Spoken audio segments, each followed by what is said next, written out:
Ahmedabad police commissioner કચેરીએ regional crime કોન્ફરન્સનું કરાયું આયોજન. રાજ્યના ઇન્ચાર્જ ડીજીપી એલ.એન. રાવના અધ્યક્ષ સ્થાને બેઠક યોજાઈ.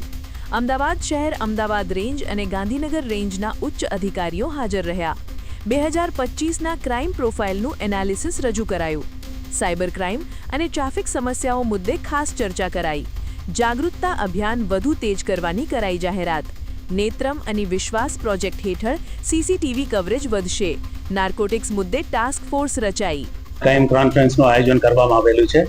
ખાસ કરીને અમે જે 2025માં જે ક્રાઇમની જે રીતે પ્રોફાઇલ હતો એને એક એનાલિસિસ કરવા માટે પણ આપણે ચર્ચા કરી હતી અને ત્યાર પછી જે પહેલા મહિના જે જાન્યુઆરીનું જે ક્રાઇમ છે એ બાબતમાં પણ અમે એનાલિસિસ વગેરે કર્યું છે.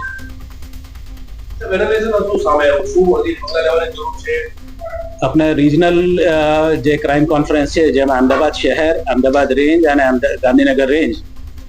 અમદાવાદ શહેરમાં જે ગંભીર પ્રકારની ગુનાઓ છે એ ઘટવા પામેલું છે, ડિટેક્શન પણ વધ્યું છે, પણ સાથોસાથ જે પ્રોપર્ટી ઓફેન્સીસ છે અને એમાં ડિટેક્શન થોડા વધારવાની કંઈ જરૂર છે. અને ખાસ કરીને જે 2-3 એરિયાસમાં વધારે ધ્યાન આપવાની જે છે, જે સાયબર ક્રાઇમમાં જે સિનિયર સિટીઝન્સ અને સાયબર ફ્રોડ થતું હોય છે એમાં વધારે ધ્યાન આપવાની જરૂર છે.